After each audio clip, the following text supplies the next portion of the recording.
kayak kesetanan.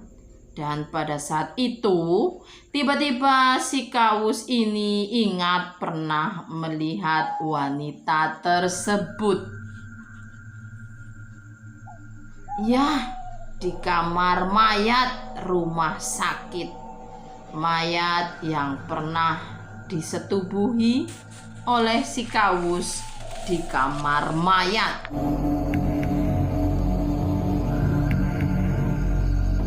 Assalamualaikum, jumpa lagi di channel Triatenov. Apa kabar teman-teman semua? Semoga dalam keadaan sehat, panjang umur, lancar rezekinya, dan dilindungi oleh Tuhan Yang Maha Esa. Bagi yang belum subscribe channel Triatenov, jangan lupa subscribe, like, komen, dan share. Kali ini saya akan menceritakan sebuah kisah di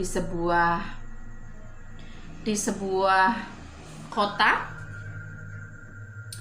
Sebuah kisah diceritakan dari daerah yang jauh. Seorang pemuda yang tinggal bersama ibunya. Sebut saja nama pemuda itu Kawus. Dan ibunya sedang menderita sakit kista. Jadi perutnya ini membuncit. Dan suatu hari Kawus ini membawa ibunya ke sebuah rumah sakit untuk melakukan operasi.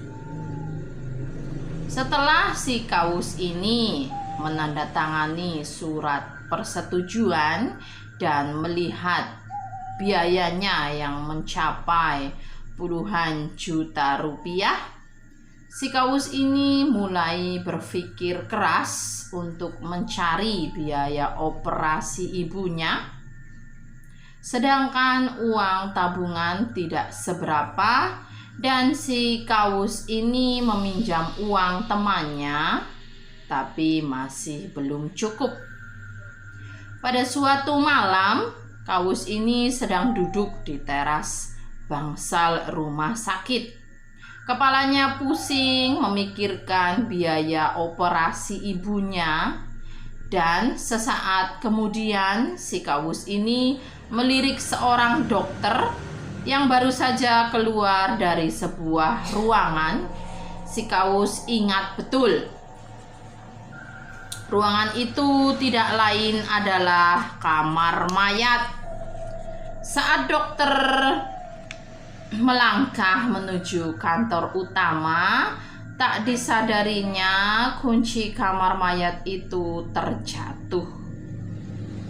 Si Kawus bergegas mendekatinya, hendak memberitahukannya ke Pak Dokter. Dia lalu mengambil kunci yang terjatuh itu. Saat akan mengembalikannya, tiba-tiba si Kawus berubah pikiran untuk menyimpan kunci tersebut. Dengan demikian, aku akan bisa masuk kamar mayat kapan saja. Begitu yang ada di pikiran si Kawus. Si Kawus berpikir terus-menerus dan mulai mengintip ke dalam kamar mayat tersebut. Aha, itu dia, gumamnya. Dalam hati si Kawus, mayat-mayat yang dimasukkan kamar mayat ini biasanya kan masih baru. Jadi mungkin saja mereka masih mengenakan perhiasan. Sambungnya lagi dalam hati disertai senyum. Pada malam hari si Kawus ini mulai melancarkan aksinya. Setelah seharian tadi mengamati suasana rumah sakit, untungnya penjagaan tidak begitu ketat, apalagi di kamar mayat. Siapa yang mau mencuri mayat, pikir si Kawus waktu itu. Tepat pukul 12 malam, si Kawus memasuki kamar mayat. Dia merinding ngeri melihat mayat-mayat. Seumur hidup baru kali ini dia memasuki kamar mayat. Bayangan adegan-adegan film horor melintas bergantian dalam pikirannya. Namun, ketika dia ingat biaya operasi ibunya yang masih kurang banyak, rasa takut itu hilang lenyap seketika. Pelan-pelan, Kawus membuka kain penutup mayat di hadapannya.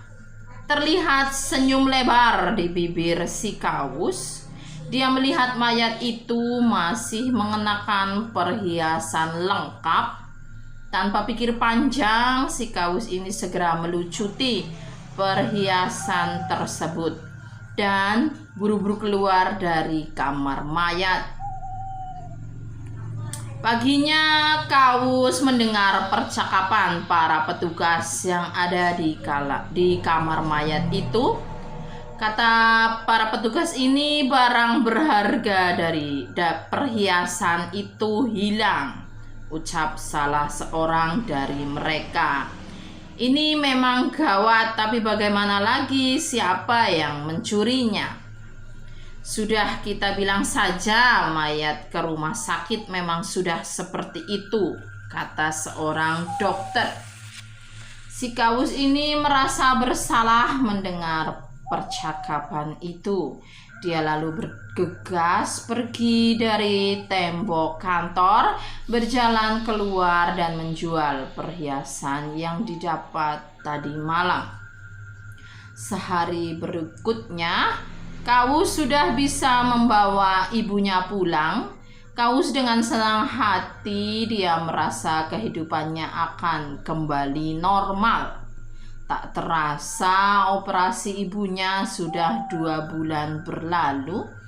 Kawus kembali menghadapi masalah dan membutuhkan uang.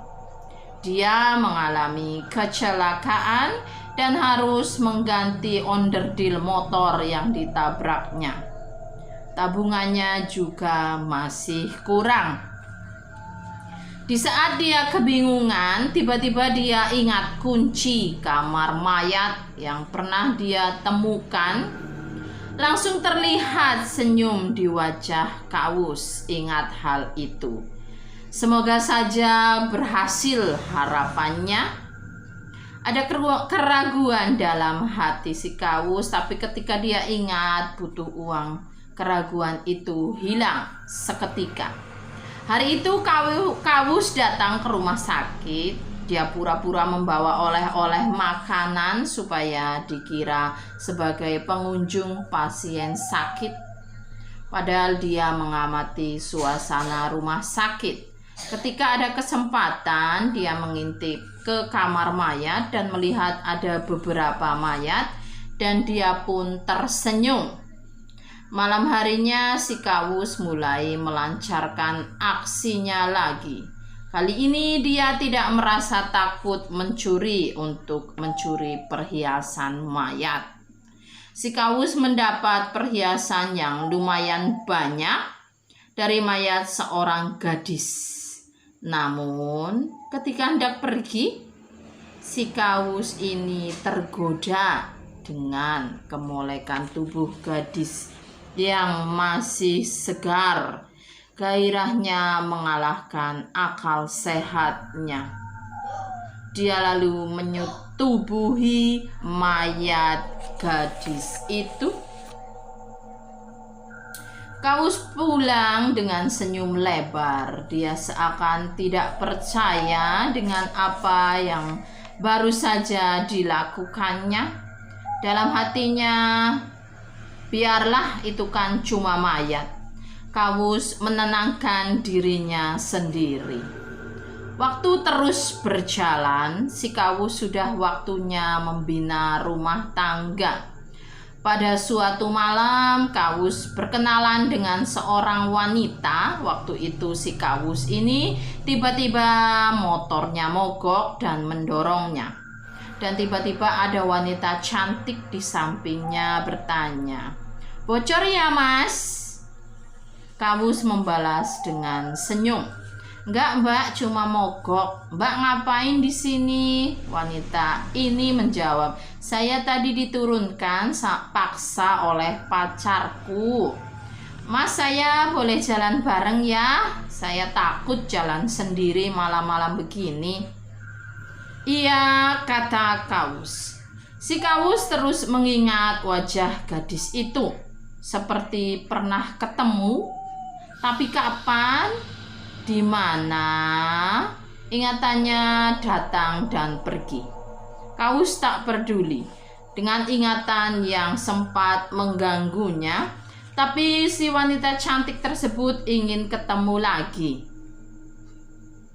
Di tempat pertama kali bertemu, Kaus seperti dibutakan oleh cinta. Dia menyetujui pertemuan itu. Malam yang dijanjikan, terjadilah pertemuan. Hal yang membuat gairah si Kaus meluap-luap dan mereka berdua bersetubuh. Dan lama-lama wanita cantik ini menggila dan mengganas kayak kesetanan. Dan pada saat itu, tiba-tiba si Kaus ini ingat pernah melihat wanita tersebut.